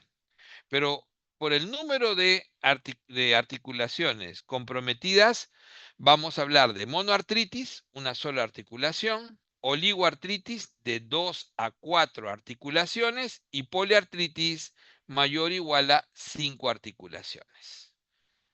Entonces, cuando hablamos de una sola articulación comprometida, inflamada, porque ojo que puedes tener una articulación comprometida, pero por artrosis, eso no es inflamación, será una monoartrosis que puedes dar, por ejemplo, en rodilla, en cadera, y eso es muy frecuente en ancianos. Pero eso es parte de la osteoartrosis. Ahí no hay inflamación. El proceso ahí es degeneración de su cartílago. Acá sí tiene que haber inflamación, tiene que haber flogosis. Y entonces tienes la artritis séptica y tienes la artritis por cristales que habíamos mencionado, gota, pseudogota. Dentro de los oligoarticulares tienes estas que son las crónicas, espondilitis anquilosante, que compromete sobre todo la columna y las sacroiliares, la artritis psoriática, que está asociado a la enfermedad crónica más frecuente del ser humano en piel, que es la psoriasis, la artritis reactiva, que suele darse después de infecciones gastrointestinales o infecciones geniturinarias, sobre todo clamidia, y la enteropática, que se asocia a enfermedades inflamatorias intestinales como la colitis ulcerativa y la enfermedad de Crohn. Entonces ahí tienes las oligoarticulares, o también llamado espóndilo, porque se le llaman también así espondiloartritis, espondiloartropatías, porque todas comprometen siempre algo en la columna. Las poliarticulares pueden ser agudas, son más raras, pero pueden ver virales, entre ellas la fiebre reumática, que ya se ve cada vez menos, y las crónicas. Las crónicas son las enfermedades más interesantes, ¿no?, que vamos a estudiar, como el lupus eritematoso, la artritis reumatoide, que tiene una prevalencia de 2 a 4% en el mundo, las vasculitis. Para todos ellos va a ser necesario el uso de AINES que ya hemos estudiado, porque hay un proceso inflamatorio. Pero para todos ellos también es necesario parar el proceso de inflamación. Y no lo vamos a lograr solamente con antiinflamatorios. Entonces, el tratamiento antirreumático pasa fundamentalmente por el hecho de antiinflamar primero. Y la antiinflamación pasa primero por el hecho de utilizar AINES. Lo que más vamos a utilizar son AINES, sobre todo les había dicho naproxeno e indometacina son los más utilizados. Y en algunos casos COXIF. No siempre, pero ¿no? Porque por el incremento de riesgo cardiovascular a veces no se usa porque, por ejemplo, AR y lupus incrementan riesgo cardiovascular porque tienen una aterosclerosis acelerada. Si tú le das COXIF, puedes tener mayor riesgo de infarto y por eso es que no se recomienda mucho. Y la otra antiinflamación, que es más intensa pero y a veces necesaria, por la que la inflamación puede ser muy deformante, es el uso de corticoides. Acá sí está regulado usar corticoides. La dosis antiinflamatoria del corticoide es baja. Generalmente es prednisona hasta 40 miligramos máximo. Esta es la dosis máxima antiinflamatoria. Y de ahí la de mantenimiento va entre 5 a 7.5 miligramos al día. Esa es la antiinflamación, que casi nunca es suficiente en ninguna enfermedad reumática, pero puede ser suficiente en algunas, lupus leve, puede ser suficiente, por ejemplo, en la artritis reactiva, cuando todavía, incluso hasta la espondilita anquilosante, cuando todavía es temprano. De ahí viene ya lo que se llaman los fármacos modificadores de enfermedad. Así se llaman, fármacos modificadores de enfermedad. Este grupo de fármacos tienen que disminuir citoquinas, mediadores de inflamación, sobre todo el TNF-alfa, interleuquina 1, interleuquina 6, interleuquina 8. Entonces, una serie, pero no son específicos. Entonces, los FARME pueden ser no específicos, así como cuando hablamos de antiinflamación, no específicos. ¿Y por qué? Porque inhiben a todo el grupo en general. Y ahí tenemos, por ejemplo, el metrotexato, que en realidad el metrotexato es un quimioterápico, se usa también en oncología. Tenemos, por ejemplo, la hidroxicloroquina, ahora que está justo en boga Trump, ¿no? Que la próxima semana parece que se va a reelegir otra vez, hidroxicloroquina. Trump abogaba por el uso de la hidroxicloroquina durante la pandemia, ¿se acuerdan? No sirvió al final. La sulfasalacina,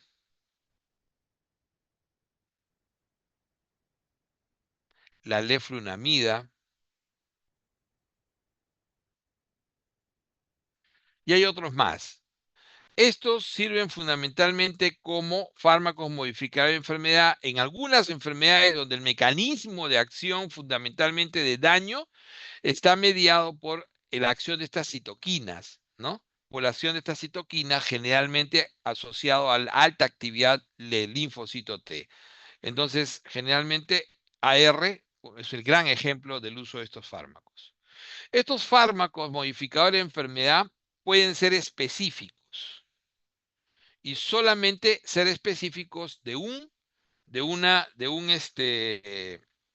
mediador, por ejemplo, interleuquina 6, por ejemplo, un factor de necrosis tumoral. Y entonces van a ser fármacos específicos que pueden ser anticuerpos, ojo que AB es el término que se usa siempre, anticuerpos monoclonales, o pueden ser proteínas de fusión. Y estos van a bloquear receptores específicos, como por ejemplo receptores TNF. Entonces se llamarán anti-TNF. Ejemplo, el infliximab. O pueden también ser específicos, por ejemplo, de interleuquinas, como la interleuquina 6. ¿no? Antiinterleuquina 6 será el tocilizumab, que incluso se utilizó durante la pandemia con buen éxito. O proteínas de fusión, como por ejemplo pueden ser también anti-TNF, como el Etanercept.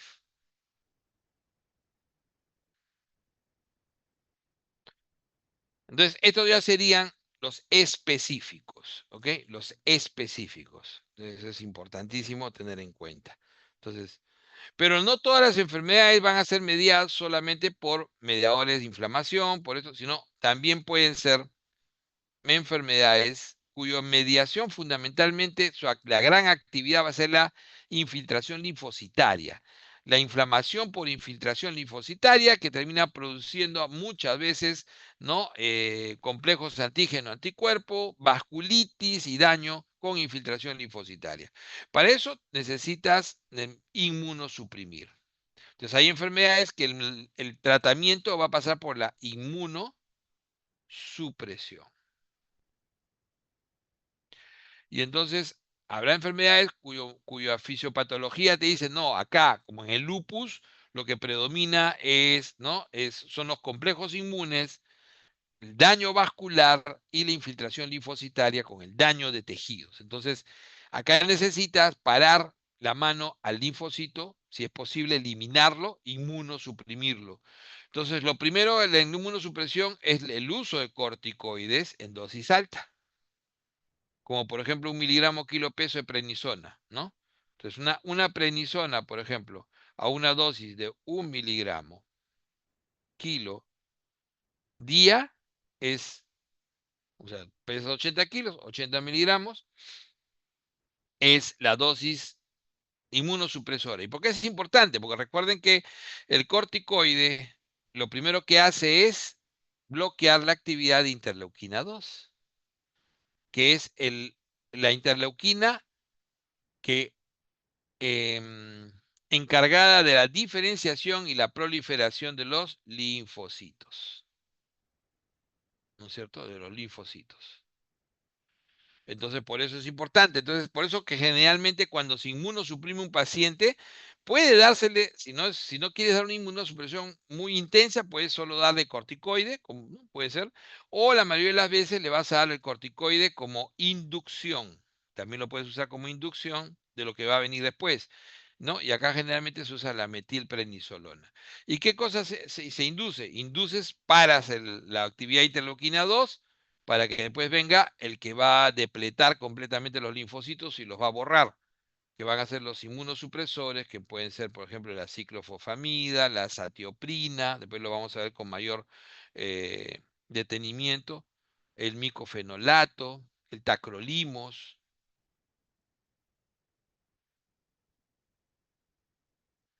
Son todas estas drogas que vamos a ver ahí. Entonces, les decía, ¿no? Para ver los FARME, los modificadores de enfermedad, DARME, también son, mira, pueden ser llamados FAME, FARME. Lo que más utilizamos es FARME en nuestro medio. Pero también pueden ser llamados DARME, ¿no? Fármacos antirreumáticos y, como le decía, pueden ser específicos y algunos no específicos, ¿no? Entonces tienes, por ejemplo, los convencionales, metrotexate, los que les había puesto. Tienes algunos dirigidos a JAK, ¿no? JAK inhibidores. Tienes los biológicos clásicos, ¿no? Como pueden ser las proteínas de fusión, pueden ser los anticuerpos monoclonales y otros más. Hay que tener en cuenta el tipo, acá te va a decir, ¿no? Cuando termina en NIP es un inhibidor JAK. Cuando termina en MAF es un monoclonal y cuando termina en CEF es una proteína de fusión. Entonces es sencillo a veces darse cuenta qué cosa es. Recuerden que cuando tú tienes, por ejemplo, un medicamento, un infliximab, ya, un infliximab. El infliximab, que es uno de los primeros que apareció, ¿no es cierto? Y que lo tenemos en petitorio, que es un anti-TNF. El MAF, esta parte de acá, significa que es monoclonal. El sí significa el origen. Se hizo un tejido quimérico. El origen es quimérico. Y lo que sigue atrás es para qué fue diseñado inicialmente. En el caso, si fuera rituximab, sería tumoral. En el caso Li es inmune, para enfermedades inmunes. ¿Te das cuenta? Entonces, el sí, por ejemplo, no, el sí, ¿es sí así? Sí es. Ahí sí, axi-simaf. Sí, axi, sí, con sí, cardiológico, por darte un ejemplo. Tú, tumoral. Y lo que viene atrás, o sea, pues en este caso, por ejemplo, sería el INF. Este INF es lo que, el prefijo que le pone el fabricante, es su marca, digamos, la marca del fabricante. Y entonces vas a tener que este anticuerpo, que al final es un producto biológico de ingeniería, ¿no? De ingeniería genética y que está producido por cepas de células, que tiene que ser puesto por vía parenteral y que puede producir ¿no? Muchas enfermedades también autoinmunes como efectos adversos. Tienes el tipo murino, quimérico, humanizado. Estas son las, para que más o menos, o sea, ya no te parezca raro cuando encuentras, ¿no? Adalimumab, golimumab, y acá tienes básicamente, ¿no? Metotrexate, la diana molecular, la estructura. Esto tienen que revisarlo con calma, ¿no? Léanlo, bonito, conózcanlo. Muchos de ellos producen sobre todo dolor en el sitio de inyección. Y todos van a incrementar las infecciones. Para dar cualquiera de estos medicamentos que van a al final disminuir el efecto inmune, tanto los farme como los inmunosupresores, el paciente tiene que ser desfocalizado. ¿Qué significa eso? Tienes que quitar cualquier foco de infección. Y doctor, ¿cómo voy a tener un foco de infección? Abre la boca, ahí tienes 20 focos de infección. No puedes tener una sola caries, no puedes tener menos un absceso apical, menos un, ¿entiendes? Tienes que descartar que no tiene TB activa. Contacto. Entonces, le vas a hacer estudio de IGRA, vas a evaluar su placa de pulmones. Tienes que estar seguro de que no está larvadamente con una infección viral, como puede ser, por ejemplo, en nuestro medio muy frecuente, hepatitis B, virus de hepatitis B, virus de hepatitis C, totalmente inactivo. Yo he visto pacientes morirse, le digo así, no es broma, porque un residente o un asistente joven no evaluó bien la ficha antes de iniciarle, porque querían iniciarle el medicamento, porque muchos de estos medicamentos son de alto costo y muchas veces lo que los motiva más es usar el medicamento de alto costo que le va a pagar el viaje o el congreso, y le dan sin haber revisado bien, y he visto morirse pacientes con hepatitis B fulminantes, con tuberculosis sistémicas brutales, porque el paciente no fue detectado antes de iniciar un inmunosupresor que tenía la enfermedad larvada. Recuerden que tuberculosis la puedes tener ahí larvada y estar activa y no te das cuenta. Puedes ser portador de un antígeno de superficie sin darte cuenta. Así que eso es importante. La desfocalización, el descartar tuberculosis y sobre todo los virus de hepatitis como mínimo, ¿no? Yo debería descartar, hay muchas otras más posibilidades. Vamos ahora para terminar los antigotosos. Con eso terminamos, chicos. Entonces, cuando yo tengo una paciente que hace gota, generalmente la gota empieza con una sola articulación, ¿no? Es por eso que es típicamente monoarticular al principio, es muy inflamatorio, muy doloroso. Cuando se repite varias veces, a veces se hace ya oligo y a veces hasta poliarticular. Entonces, lo primero que utilizamos es antiinflamación. Es lo primero. Tratamos de que eso calme con antiinflamación. Y entonces, sobre todo, ¿no? Los no selectivos solemos utilizar naproxeno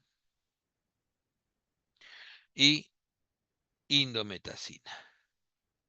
También son muy útiles los COXIF, pero hay que ver qué perfil de riesgo tenga el paciente. Recuerden que los pacientes con gotas son generalmente mayores de 50 años y tienen generalmente riesgo cardiovascular ya elevado. Los DMARDs, en inglés, estos son los FARME, pueden ser útiles en algunos casos. ¿Ya? Pueden ser útiles en algunos casos. Pero en el caso, ¿no? Aquí hay que usar ya, en el caso de la droga específica, es preferible usar AINES y corticoides, sobre todo intraarticulares. tratar de no utilizar corticoides parenterales, intraarticulares, si es posible. Cuando ya el paciente está yendo a un dolor crónico, o sea, tienes más de 3 días de dolor que no controlas, tu primer fármaco que vas a utilizar es la colchicina. La colchicina es un fármaco que disminuye la diapedesis, disminuye, ¿no?, el efecto, ¿no?, del macrófago de activarse y de fagocitar y seguir produciendo inflamación. Pero es un medicamento que es lento al inicio y después, ¿no?, nos ayuda mucho en controlar el proceso inflamatorio de estos pacientes. Si el paciente tiene un ácido úrico asociado, el 95% de los pacientes con gota tienen hiperuricemia. Pero para darle úricos úricos o para darle inhibidor de la acetina oxidasa, olvídense, el uricosúrico es el que te permite botar ácido úrico por la orina, el Probenecid. No hay en el país. Lo que solemos dar es el halopurinol o el febusoxtat, es mucho más para problemas de ácido úrico mucho más intensos. Usamos halopurinol básicamente, que es un inhibidor de la acetina oxidasa, pero tienes que tener indicaciones para usar esto. Las indicaciones son básicamente que la gota sea crónica y tenga tofos. Tofos significa depósitos de ácido úrico en la piel. Eso es, ¿no? Se suelen producir como unos nódulos alrededor de las articulaciones. O que tengas cálculos asociados. O que tengas, ¿no?, ataques de gota recurrentes, 2 o más al año, ya te indica utilizar halopurinol. Entonces, recordar la colchicina, sobre todo cómo actúa a nivel de la depolarización del microtúbulo, actúa en varios puntos, ¿no es cierto?, como con efecto, ¿no?, sobre mediadores inflamatorios, ¿no?, inhibiendo la actividad del macrófago, en su producción incluso de TNF-alfa, y sobre los neutrófilos. Es la colchicina, que es el medicamento que se suele utilizar para el paciente que no respondió al AINE solo. Lo primero fue el AINE, de ahí pasas a colchicina. Si el paciente con gota, como le decía, tiene asociado tofo, tiene asociado litiasis, o sea, cálculo renal, de ácido úrico, obviamente, o tiene 2 o más episodios al año, tiene indicación de utilizar, ¿no?, un hipouricemiante. Y hay que disminuir la producción de ácido úrico bloqueando la xantino-oxidasa en la producción del ácido úrico. Entonces, ¿qué hace el halopurinol? Bloquea la actividad de xantino-oxidasa. Y estos son los hiperuricemiantes. ¿Por qué el hiperuricemiante puede ser importante? Usted me decía, doctor, ¿tanto para una gota? Sí, la gota puede ser muy... Pero también puede producir cálculo el exceso de ácido úrico. Pero existe un síndrome que se llama síndrome de lisis tumoral. Y ese es uno de los... Este es tumoral, ¿eh? El síndrome de lisis tumoral es muy importante y se suele dar en pacientes que tienen grandes cánceres, masas grandes, son los blastomas, hemangioblastomas, etcétera, linfoma de Burkitt, o pacientes que tienen tumores hematológicos que van a quimioterapia. Entonces, acuérdense, una característica del cáncer es un tejido que crece desmesuradamente y así como crece, se muere más rápidamente y ahí es mucha cantidad de células que se mueren. Cuando una célula se muere, ¿qué libera? Va a liberar electrolitos, va a liberar potasio, va a liberar fosfato, va a liberar proteínas, va a liberar ácido úrico. Entonces, el síndrome de lisis tumoral significa que algunos tumores que son muy grandes o tumores que están siendo atacados con quimioterápicos y se están muriendo en gran cantidad, pues va a haber una hiperliberación de todo esto, porque se están muriendo la célula tumoral no deja de ser una célula, y entonces va a liberar y me va a producir un síndrome en el cual voy a tener potasio alto, voy a tener hipercalemia, voy a tener fosfato alto, voy a tener hiperfosfatemia. Y como el fosfato tiende a jalar el calcio y unírselo, voy a tener hipocalcemia. Pero lo más importante de este síndrome es que voy a tener hiperuricemia. Hiperuricemia. O sea, ¿qué significa esto? Ácido úrico muy elevado. Si el ácido úrico por encima de 6.8 es elevado y alto riesgo para hacer, por ejemplo, cálculos o para hacer artritis, imagínense que estos pacientes llegan a tener más de 14 de ácido úrico, incluso más de 20. Pueden producir falla renal y taponar el riñón por precipitación de estos cristales en el túbulo colector. Entonces, hay que prevenir que dañen el riñón. El síndrome de lisis tumoral es muy peligroso. ¿Cómo previenes? Obviamente lo hidratas, alcalinizas la orina y le das hipouricemiantes. De primera línea, obviamente, el alopurinol, si no funciona, el febusoxstat. El probenecino usamos mucho y por último tienes los recombinantes uricasa como la pegloticasa, que es lo que más se utiliza en algunos casos. Entonces, estos son los mecanismos de acción. Ya sabemos que el alopurinol santinoxidasa, la contraindicación de reacción de hipersensibilidad. El alopurinol es un medicamento que siempre recuerden una cosa. Por lo menos el alopurinol quiero que sepan cómo se utiliza. Mucha gente la utiliza por gusto. Doctor, mi papá está recibiendo, me dijo el año pasado un alumno, me dijo, está recibiendo alopurinol. Yo le digo que tiene gota. No, doctor, pero tiene ácido úrico alto. No existe indicación de dar alopurinol solamente por el ácido úrico alto. O sea, uno nunca trata el laboratorio, eso ya es de burro. Ya. Uno nunca trata el laboratorio. Doctor, yo tengo 8 de ácido úrico. Dieta, dieta, dieta. Mientras no tengas cálculo ni tengas artritis, no pasa nada. Solamente usas alopurinol cuando tu ácido úrico alto está asociado a artritis o está asociado a cálculo, pero cálculo de origen de ácido úrico. Nada más, si no, no le das. O sea, el 85% de los pacientes con ácido úrico alto no hacen nada y no reciben nada. No necesitan recibir nada. No le dan caso a Pérez, tu abuela, a toda esa gente que está en la calle.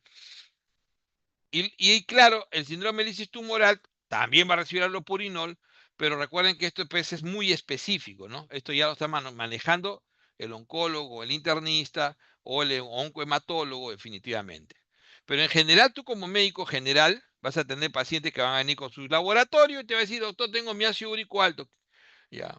¿Alguna vez has tenido cálculo? No, no tienes cálculo. De todas maneras, te hago por si acaso una ecografía a ver si tienes un cálculo. Ya. Segundo, ¿tienes algún dolor en articulación? ¿Has tenido alguna vez un dolor intenso en el pie, en algún sitio? No, doctor, no has tenido tampoco gota. No necesitas tomar nada. En cambio, si te dice, sí, doctor, una vez se me hinchó el dedo, así, me dolió un montón. ¿Cuál dedo? El primer dedo, primera metástasis. Ah, esa es una podagra. Ya, tú sí has tenido gota. ¿Cuántas veces te dio? Este año 2 veces, ya tienes indicación alopurinol. Este año una sola vez, no tienes todavía indicación. ¿Se dan cuenta? Entonces, todo tiene indicaciones precisas que están bien estudiadas. Segundo, yo he visto gente que decía, oye, a mi papá le están dando alopurinol. ¿Sí cuánto? Una tableta al día. No. La dosis mínima es 300, la tableta viene de 100 miligramos. La dosis mínima útil es 300 miligramos al día. La dosis máxima es 800 miligramos. Entonces he visto pacientes que decían, doctor, me sigue dando ataque, estoy tomando, ¿cuánto toma alopurinol? ¿Una tableta al día? No, pues, ¿de cuánto? ¿De 300? No, de 100. Porque ni siquiera la tableta de 300 está en petitorio. Existe tableta de 300. Le dan una sola tableta de 100 y creen que con eso va a funcionar. Lo mínimo para que funcione es 300 miligramos. Ok, chicos. Ahí terminamos este capítulo.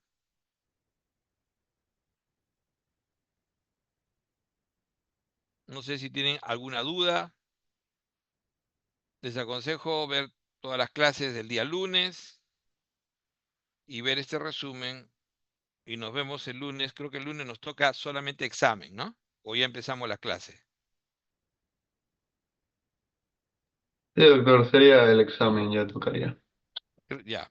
Después viene, para mí, de las cosas más bonitas que hay en la medicina, que es endocrino. Y ahí terminamos el curso. ¿Ya? Muy bien. Bueno, doctor, muchas gracias. Espero que haya sido de su utilidad.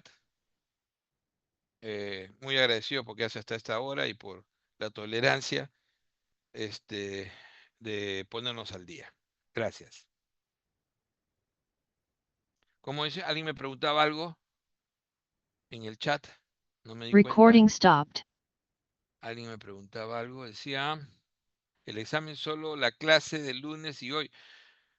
Claro, el examen es lo que hizo el doctor Recording in progress. Bellodas, ¿no es cierto? Las dos clases que dictó Bellodas, ¿ok?